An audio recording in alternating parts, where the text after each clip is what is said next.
President Bobi Wine ngali Dubai nafunye omukisa ogutulamu ate wansi naye netubaako emboozi gye tunyumyamu ey'akafubo nembako ebibuuzo bye mubuuza ebyenjawulo. Mr. President, why should we go back into the polls in 2026? Very good question. Why should we go back to the polls in 2026? It brings me to some statement I saw on social media, and I wouldn't blame those young people who are so angry with the result of 2021, who don't want to go back to what they call drama. Actually, some printed t-shirts saying, if you are 2026, Bigambe Nyoko. Ugamba oti akansubire oli bulungi nze Dr. Morgan ngenda kusooka kukusaba kusubscribinga mu mwaka gwa 1980 awo mwami Museveni ngali wamu n'emikwano gye bakwate mundu ne bagenda mu nsiko nga bakkiriza nti okulwanisa regime oba government ya Milton Obote kwali kujja kuleeta enkyukakyuka ey'omugunda oba kituyita fundamental change. Weewaawo we bali bagenda mu nsiko bintu bingi bye basuubisa bazadde baffe abamu ne bawaayo amayumba baabawa emmere baabakweka mu bifo byabwe nga bali mu nsiko lwakubanga bazadde baffe bajjajja baffe bakkiririza mu idea Museveni gye yali azze nayo mu kaseera ako. Yali alina kye twayitanga 10-point program okwe kwali social security, talk about democracy, yogera ku economy, yogera ku integrating Africa okubanga ensi ezenjawulo zonna mu Africa zikoleganira wamu on purposes of okuli human rights no ku trading wamu, yogera ku economy bingi nnyo. 40 years later tukyalina omuntu y'omu yavadda ku byamutwala mu nsiko. Weewaawo oli ayinza okugamba nti ebyamulwanya bizeemu. Mwami Museveni ali very crafty ate mulimba nnyo nti asobodde okutufera okumala emyaka 4 yafera abazadde baffe yafera abazadde baffe naffe ayagala kutufereramu. Naye look, mu buli generation gy'abadde afera wabadde wavaayo abantu ab'enjawulo abamweyimbamu okumulwanisa okumugjawo. Twalina Semwogerere, twalina Dr. Kiza Besigye, to mention by a few. Now at the moment President waffe Robert Kyagulanyi Ssentamu yaliko yatukulembedde mu lutalo luno olw'okulabika nga tulwanisa obwannakyemalira bwa Museveni.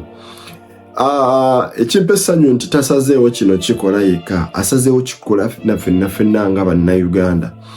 Eggwanga lyaffe bw'olitunulira liri ku tenterhooks lyakuggwaawo. Any minor mistake gye tukolanga eggwanga tetulina ngeri yonna gye tugenda kudda ngulu. Bw'otunulira buli kimu kiri mu eilinga kigenda kiggwerawo ddala.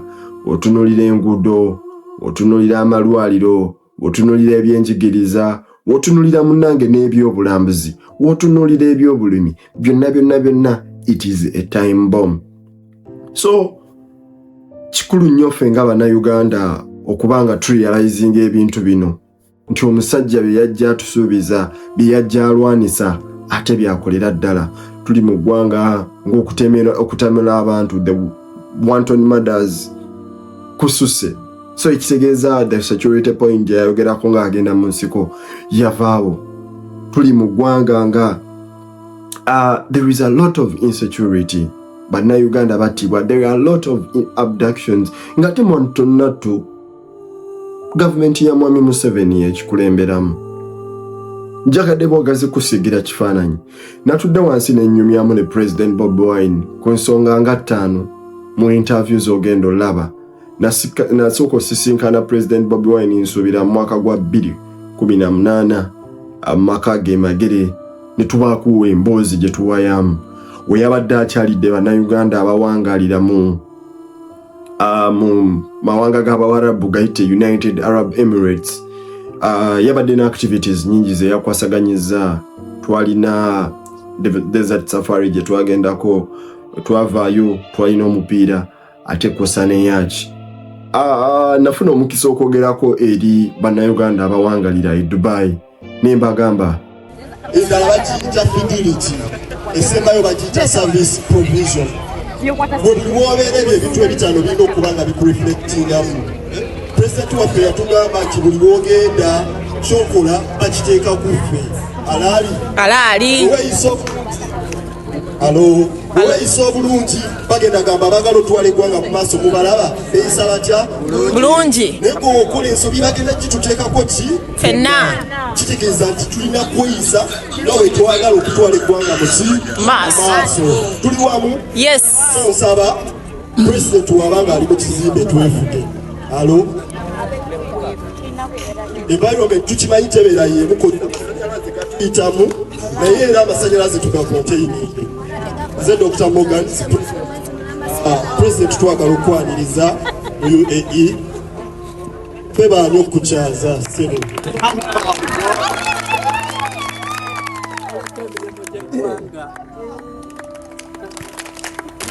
ongeza tana.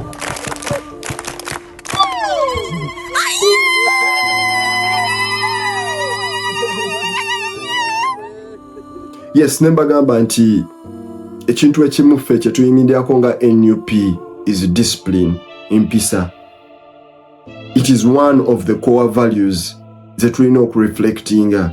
Era naawe ndaba njagala kutegeeza nti otuba baakutwala ggwanga mu maaso tulina okusiiga ekifaananyi ekyekyo kyennyini kye tuli, tukiragire ddala abantu bali betwagala batwesige batuwe eggwanga tulitwale mu maaso. Interview jengendo okuplayingira twagirekodingira ku lyato ne President Bobi Wine. Ne tubaako ensonga ze twayogerako. Ngenda kudda wali eringa ka interview kaweddeyo tubimenye cause wajogera mu luzungu. So ngenda kusaba subscribinga baako n'omuntu gwogabana naye. President Bobi Wine yazzeemu ekibuuzo kya lwaki tugenda mu kalulu. So byonna biri mu interview eno nga bugenda okubiraba. Kikulu kwagala kochi subscribinga baako n'omuntu gwogabana naye. Teekako notification, tukyalina emboozi endala, tukyalina interview gye twakola ne Kapere, ate tukyalina ne interviews endala ezikyajja mu maaso. So teekako subscription yo ate baako n'omuntu gwogabana naye n'emboozi. Nga sinnagenda mu interview, mukwano gwange gwe njagala ennyo Mordecai Mulisa yawandiika akatabo kano bakayita The Odyssey of the Optimist. Katabo kogera ku bulamu bwe kali ku Amazon. Osobola oba oli mu nsinga eri mu Amazon, osobola okgenda n'okatumya n'osoma ku bulamu bwa Mordecai Mulisa. Atamumanyi ali ku all social media platforms. Osobola ogenda ku YouTube Mordecai Mulisa, Twitter manya gegamu ne Facebook Mordecai Mulisa. So the interview is right here. Tugenda kuba tujinyumirwa, nja kuba nkomawo ate tuddemu tutanye ensonga. Let's delve in. In the 1980s, Mr. Museveni and his comrades and colleagues picked up guns, hooked into the bush to fight the then military regime of Obote. They believed that the 1980 election was fraudulent. They believed that fighting the regime of Milton Obote would bring about fundamental change. And of course, our parents and our grandparents believed them and supported them. Most of them supported them with food. Our parents gave them hiding places. Our parents gave them security. And 40 years later, we still have Mr. Museveni, who once said that the problem of Africa is leaders that overstay in power. He has tried to edit this all along, but he has failed. He has been caught up with time. When he was going to the bush, he promised our parents with a program known as the 10-point program, having security, democracy, working on the economy, which he has greatly failed. Today, I'm privileged to talk to the People's President, His Excellency Robert Kyagulanyi Ssentamu. I'm humbled to talk to you, Mr. President. Thank you for having me, sir. Thank you, sir, for sparing time to talk to us. I must first appreciate you for motivating us as the youth. Secondly, for inspiring us to take on leadership, but also think about how our country should be led. Actually, I would be at this time talking about football. I would be, dancing to your music of Bobi Wine, the ladies' wine. But now the music I dance to is the revolutionary music, Mr. President. First and foremost, Mr. President, we happen to be in the diaspora. How relevant is the diaspora in the fight against dictatorship back home? Thank you, my brother, Dr. Morgan. Good morning, good evening, good day, wherever you are. I like how you introduced this interview by giving a little background. In the 1980s, 70, and his friends picked up guns to apparently fight for what they believe to be a better Uganda. That's the Uganda where we're living now, where you graduated from Makerere University as a doctor, where I graduated from Makerere University, but I had to be reduced to a wedding singer and a casual laborer. And the situation is the same for so many young people. My generation, the generation after, and your generation, and the same thing is going to continue until something is done. I'm just glad that our generation is picking up books, picking up microphones, picking up phones to fight back. I'm even prouder to see that we're not fighting using violence and destruction, but we are fighting using non-violence and reconstruction. Today I can only play a little role, which many of you are playing. And coming to your question about the diaspora, I want to remind you that throughout all the struggles in human history, the diaspora has played a huge, huge role. Most recent history was the struggles in Rwanda, the struggles in South Africa. Mandela was in prison, but so many of his friends had to go to Zambia, to Zimbabwe, to Nigeria, and to Uganda to reorganize from there because their home had become so hot for them to stay there. That brings the importance of the diaspora and its effectiveness. You guys in the diaspora cannot be abducted. You guys in the diaspora are way beyond the regime's brutal hand. Sure. So you are the engine of this, our struggle. You push this information far and wide. And those that are in even more effective countries, in Europe and in the Americas, particularly in the United States, they do more than just agitating and sensitizing and verbally fighting back. They knock doors, they lobby, they make sure those countries that facilitate the dictatorship back home stop facilitating the dictatorship. And it is working. Right. So I cannot overemphasize the importance and effectiveness of the diaspora. All right, Mr. President, thank you for throwing light on that. We're headed for 2026. Yeah. We believe we went into the polls in 2021, yeah, and you won. It is a public secret, yeah, if it is a secret. Yeah. Mr. President, why should we go back into the polls in 2026? Very good question. Why should we go back to the polls in 2026? It brings me to some statement I saw on social media, and I wouldn't blame those young people who are so angry with the result of 2021, who don't want to go back to what they call drama. Actually, some printed t-shirts saying, if you're 2026, Vigambe Nyoko. Because they yeah, I mean, you wouldn't blame them. But I'll tell you, my brother, that this has been deliberate. The regime wants us to give up on elections, to give up on all possible shaky methods. No wonder you go to the polls like it happened in Kayunga. You have all the declaration forms, but they declare number 4 as the winner. They want people to give up on elections because they know that that is where our strength is. They want us to go violent so they can find justification for them to make violence on us. But when you beat them in the polls, it becomes very hard for them to use the violence. Mr. President, maybe if I could just finish this. Yes, sir. I mean, we are not where we wanted to be. So why do I think it's important to go to the polls? Because we get the legitimacy. Yes, our victory was robbed. Yes, our people are in jail.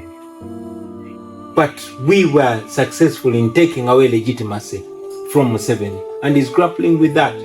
Today, I am able to be alive and speak with authority because I have that legitimacy as the duly and legally elected president of Uganda. We are in Dubai today, and coming into the airport, I found security waiting for me to question me. But they know that there's that power of legitimacy. That's why I'm here.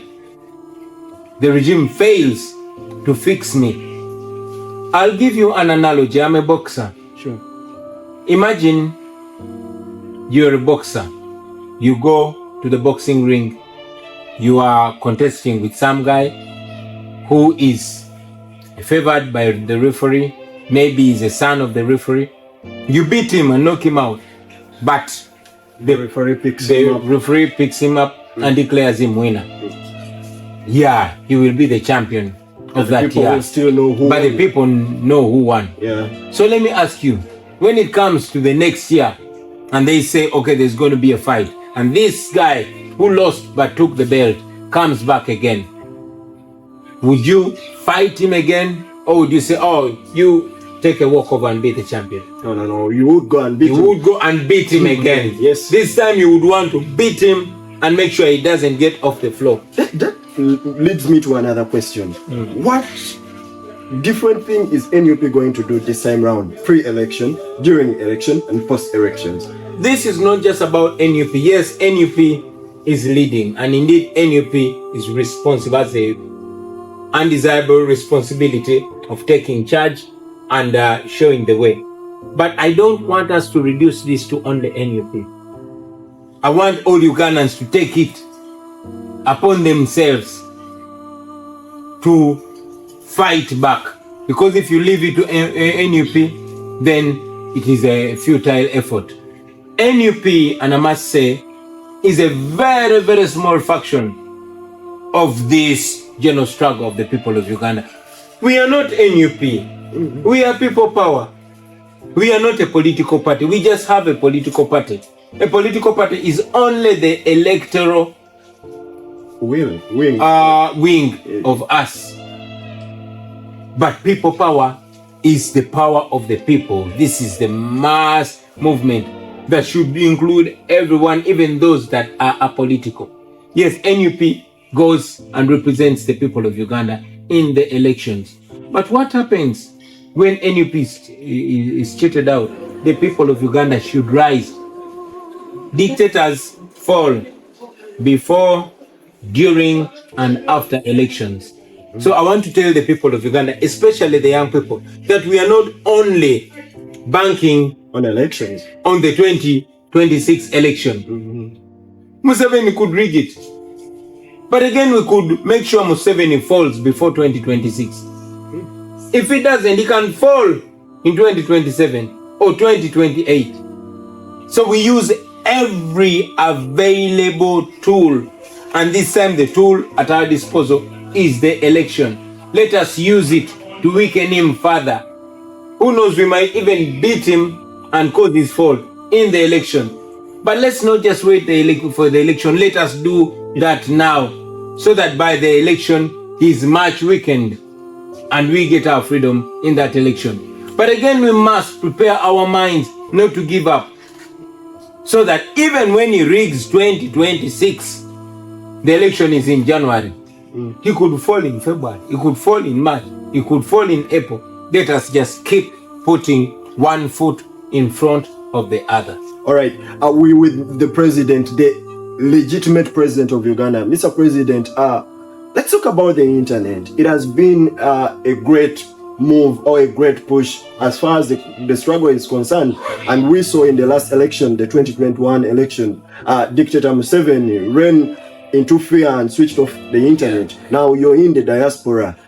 Let's say in the 2026, Museveni switches off the internet. What should the diaspora do in that time? They can't switch off the internet in the diaspora. No, I mean back home when the internet is on. Prepare for that. Do everything now. Sensitize people now. But not only that, devise other means now. Let us have multiple approaches. Let us have an open strategy and a discreet strategy. Let us do what they know and also do what they don't know. Overt and covert plans. Thank you very much.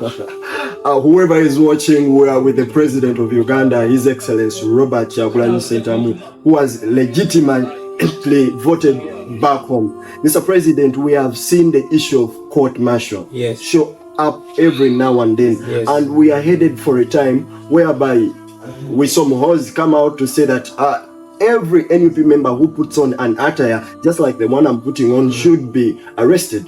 What's your take on this? What plan does NUP have, as we are yet to see the trial of citizens in court-martial increase now and then in 2026? Yeah, it is unfortunate, but it's been happening. Civilians have been tried in the court-martial, in the military tribunal, which is gravely against the law. Dr. Besige's trial in the court-martial is the most recent, exposure of that injustice that has been ongoing. The Chief Justice is accomplice to this. The judicial system in Uganda is a mockery. It is a shadow of itself.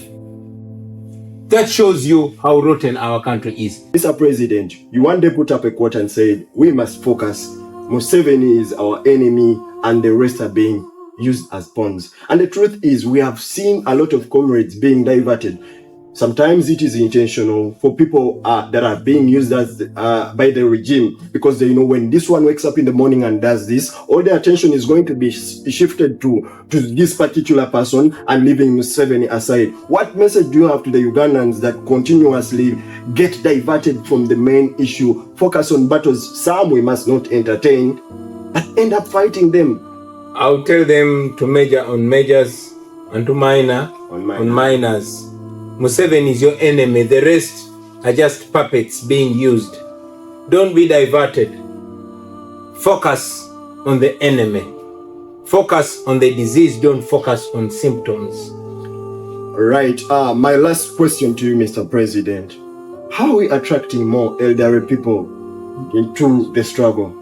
And what is your message to the first-time voters? Because we know the 5 years difference has been a long time. We are having more voters as compared to the ones we had in 2021. If the regime was even able to give you 3 million votes in the last election, this time round it should be, if they cheat, it should be maybe 5 if they cheat. Yeah, I'll tell you this, that one thing that attracts the young also attracts the old, and this is discipline. Discipline is key in every aspect. Discipline does not only mean humbleness. Discipline means doing the right thing even when nobody is watching or is holding you accountable. Discipline will endear us to the old. They cannot argue that we are lying. No. And as you've seen, the regime cannot say that we are telling lies. They will only say we are too angry, we are too aggressive. So let us make sure that we patch up where we're not perfect. Let us ensure that we don't let our anger override our reasoning. This will attract the elders to our struggle. They'll get our point. And the same thing with the young ones. If we are disciplined, we'll inspire them right. If we are disciplined, we'll be able to show them the right path. If we are disciplined, we'll be believable. And I'm glad that discipline is number one on our core values as a national unity platform. So let us be disciplined. Let us do the right thing, and the rest will take care of itself. All right. Thank you, Mr. President, for making time to talk to us. Thank you very much for having me. I must thank you very much, my brother, for not giving up and for not selling out your credibility. You young people, you the intellectuals of this world, used to be a disappointment. I remember one time Dr. Kizza Besigye said the intellectuals are the problem of our country. And I agreed with him because these are people that had too much to lose, apparently. So they would rather be comfortable. But looking at an intellectual like you, a learned young man, a doctor, refusing to give up and living in exile like you are, we respect that. Don't give up. I can tell you that one day you're going to be proud of what you are doing now. One day you're going to be glad that indeed you sacrificed by having to run out of your country and fighting from afar. We will get there and we shall wear the victor's crown. Thank you, Mr. President. Thank you very much. Every generation must identify its mission and either betray it or fight to achieve it. That has been the president with us here in Dubai. Njagala kukkiriza nti emboozi gye tubadde mu ne Mr. President ekunyumidde ebadde nnyimpi olw'ensonga z'obudde. Yatusuubiza okutwongera interview endala bwe tunaaba tuzzeemu okumusisinkana. Naye ayogera ali optimistic. Akulaga nti eggwanga tagenda likyusa yekka. Agenda kulikyusa nga ffe tumuyambyeko. Njala tuyite mu bintu bitini bye twogeddeko ne Mr. President. Kyokera ddala namubuuza diaspora Abannayuganda bali mu nsi ez'ebweru kiki kye bacontributinga ku struggle y'okuggyako nakyemalira. Atandika kuwa background eya struggles ez'enjawulo abulazi ekyali e Rwanda. Abanyarwanda badduka okuva e Rwanda ne bajja e Uganda. N'akugamba nti e South Africa Mandela bwe yali mu kkomera mikwano gye emirala gyadduka ne gigenda mu mawanga ag'enjawulo ne bagenda e Zimbabwe ne bajja ne mu Uganda ne bagenda mu nsi ez'enjawulo kuddamu kureorganizinga.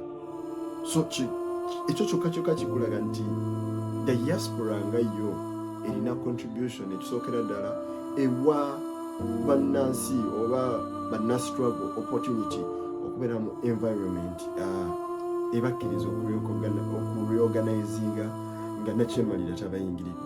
Naye ate ekyokubiri kyatulaga nti obeera mu diaspora tosobola kuwambibwa. Ekitegeeza nti ebintu osobola okubyogera nga weebiri. Nti ensonga nti Museveni waabanga bba ssente z'omusolo kyogere nga bwe kiri.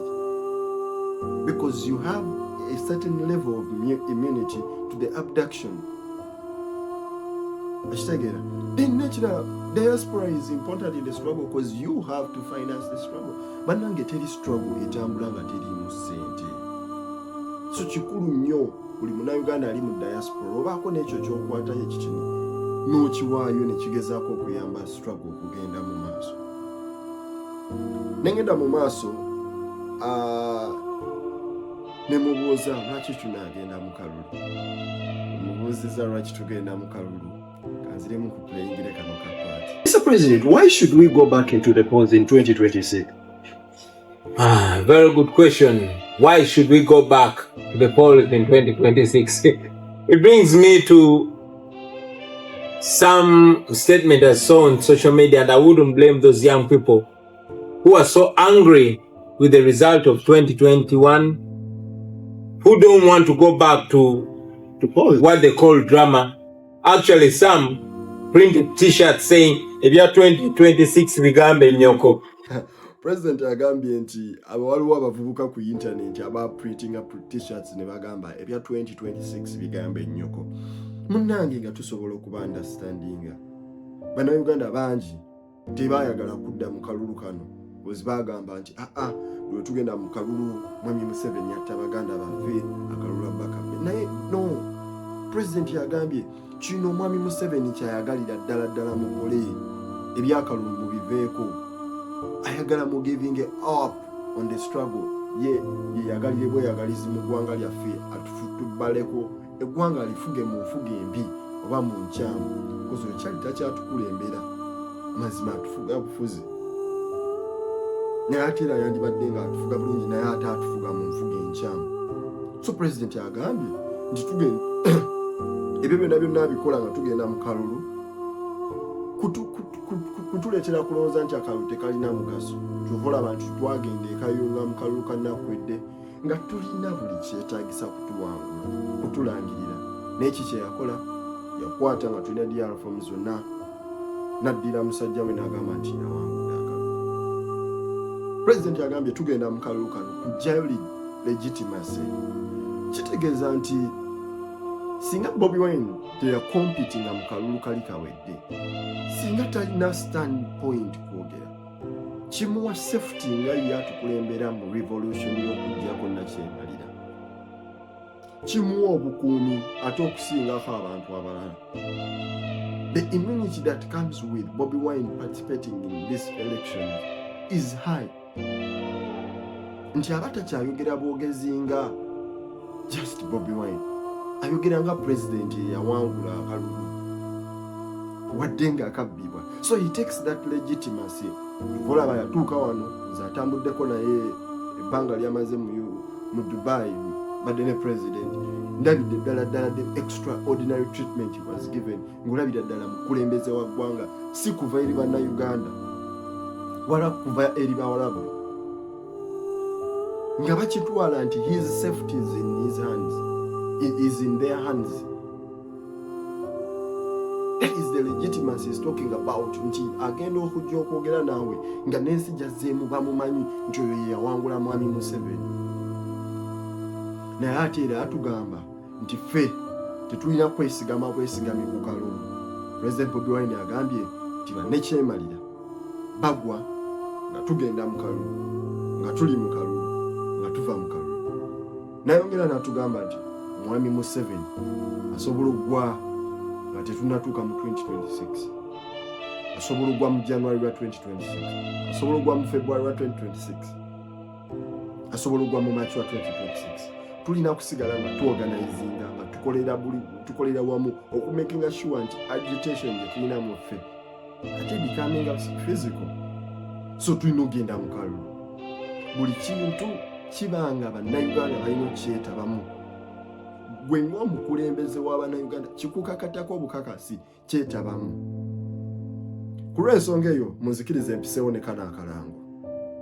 Balamusiza mwenna bannayuganda bannange era njagala okuyisa mukisa guno okubajjukiza mu ngeri y'obutanyiza ggwanga. Have you checked the voters register? Genda weerabireko kakase nti kirikiriya so that weebereramu. Genda okebere kava okebere enkalala z'abalonzi. Omaze okebera erinnya lyo kweriri. Are you on the voters list? Amannya aganga tegakyuse nagali mugayaza Nariga kukyebera izina lyange liriyo. My name is there, my details are there. Bidi abiri mugumu tugenda kola ki? Eretonda akalu kafetu ka 10 na ki. Genda okakase nti mulirije SNP eze erinnya lyange gyeriri, mama mwali, tata mwali. kebedde erinnya lyange mweriri. Nakedde kukebera nkalala z'abalonzi abaagala okukyusa gy'olondera oba badde olondera eringo oyagala kukyusa olondere walala ye bwe buno obudde. Nze namaze okwekebeza era nenkakasa nti erinnya lyange gyeriri. Waliwo munnanga abalina olukwesikwesi okuggyako amannya gaffe. Ndo uandikishe kwa fasi yako yenye umejua. Mimi nimemaliza. Ninawo mu myaka 17 ulwekuba kutakola mu 2021 nabolise 18. Have you checked your name? Yes, I am a proud voter in the Republic of Uganda. You should exercise your rights. You have a right to vote. To all the women, okulonda kwammwe kwe kujja okukyusa obuyinza abatalina mirimo mufune emirimu. Twakebedde nga gye tuli. Tugenda ate ngenda londa. Yo anti enkalala z'abalonzi zafulumye nze nageze nekebere eri erinnya lyange kweriri n'akafaananyi kange kennyini. Oba ina national ID genda nayo kuba bakubuza nini namba. Maze okukebera erinnya lyange ekifaananyi kyange kyekyo buli kimu kyekyo ninze bulinzi kulabanga ate ku lunaku luli eri ngenda nga nkuba akalulu kange nga nonda president wange. Jjukiza ne muno wa munowo fena tugende tukebere tukakase nti tuli balonzi twesange gye balondera. Kuba akaluluko kamanye eri eggwanga lyo yamani. Agenze ne nekebera ewa chairman waffe Musisi. Nze nva kukebera era erinnya lyange kweriri era ngenda kulonda. Twagala nnyo bawagizi, twagala balonzi. Naye ate bw'oba ebibiri ng'oli muwagizi nga toli mulonzi ng'oli oba wa ddala. Abakyala abasinga mwesulirayo gwa nagamba temufaayo. Anze mnebyo tebinkwatako naye abakyala ffenna bitukwatako. Mulina okukimanya nti abakulembeze ababi basinga okuteekebwa mu buyinza abo abantu basinga obutayagala kulonda. I love my country. I will support my country. Nawe kennyini genda wekebeze olaba kuba kw'oliko. Tosuula boyi genda weebereremu genda wekebere olaba erinnya lyo bwe libaako. Amani. Yes munange tuli mukebera nkalala z'abalonzi nja kusaba genda okebera enkalala z'abalonzi akalanga ko kali ka 2021 naye nsazeemu kakozese okujjukiza ogenda okebera enkalala z'abalonzi omakinge sure nti woolondera erinnya lyo eriri si kutuuka ku lunaku lwa kulonda nga mu register tokola ki toliimu tugenda mu kye tuyise protest vote tugenda kujja tukinnyonnyole mu vidiyo endala so nja kusaba genda okebera enkalala z'abalonzi. President Bobi Wine namubuuzizza ku ki NUP kyegenda okukola ekyenjawulo mu kano akalulu. Yaŋŋambye bino si bya NUP. NUP eyinza okuba yeewaayo okukulembera mu struggle eno naye tekikoma ku yo NUP just katundutundu katini nnyo ku struggle. Ekitegeeza nti buli munnayuganda yenna eno struggle si ya NUP y'abannayuganda ffenna naye ate era n'agamba nti ekyenjawulo mu guno omulungi is NUP egenda kujjanga eri more charge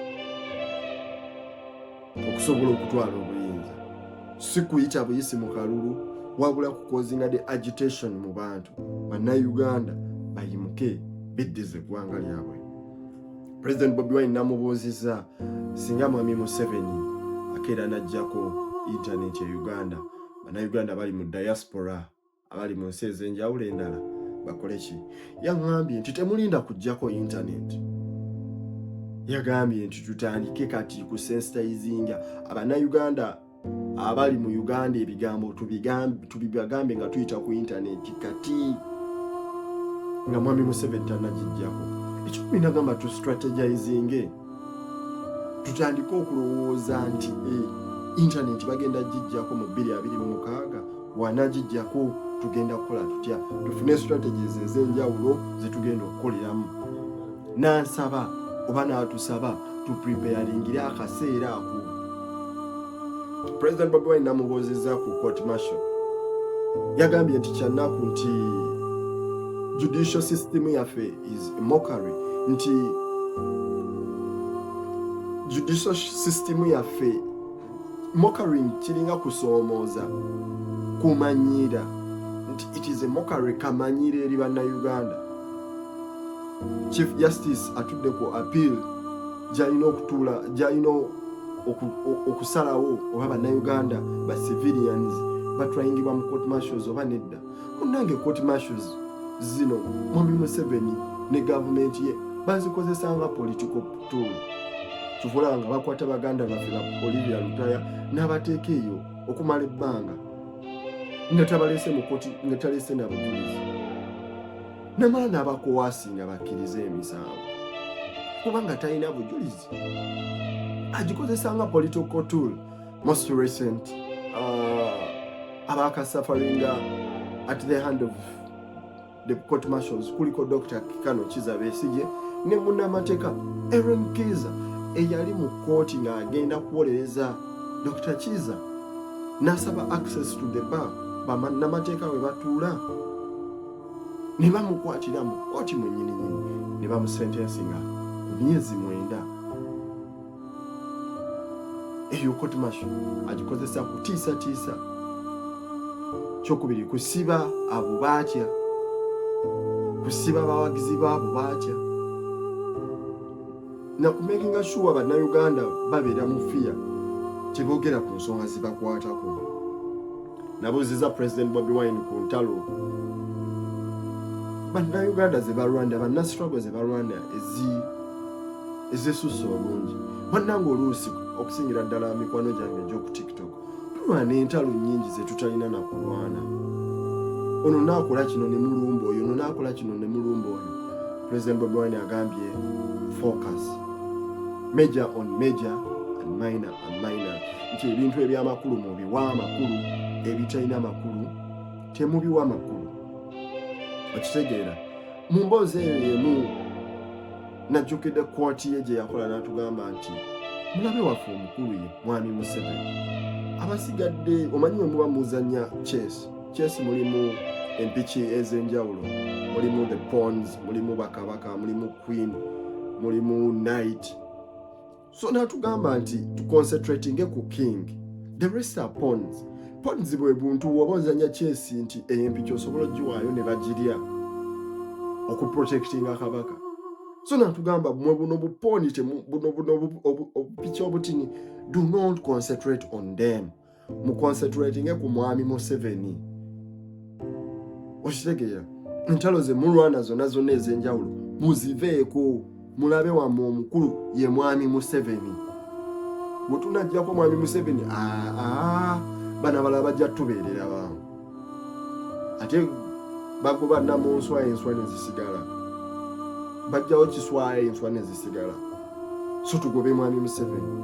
Tugenda mu kaseera akali dangerous. So tulina okubeera very alert. Mukana kaseera mwami Museveni atendinga okukozesa sente z'omuwi omusolo okuzispendingira ku bantu ab'enjawulo okujja okutulumba oba okujja okulumba abo abaagala enkyukakyuka. So tulina okubeera very focused. Point esembyo nabuziza President Bobi Wine nti tusobola tutya okwa-attractinga bannayuganda abakuliridde mu myaka okujja okuyingira struggle. Yaŋŋambye nti ekintu ekya-attractinga omuvubuka kya-attractinga n'omukadde bakiyita discipline.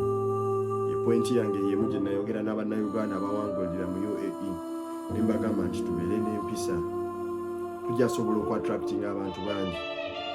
Njagala okwebaza oba olabye interview eno okutuuka wano, nja kusaba baako ne gw'ogigabana naye subscribinga. Kikulu nti buli we tuteekayo wano emboozi ofuna omukisa ogugifuna. Nze Dr. Morgans, TikTok Dr. Morgans mujamanyi, Twitter Dr. Morgans.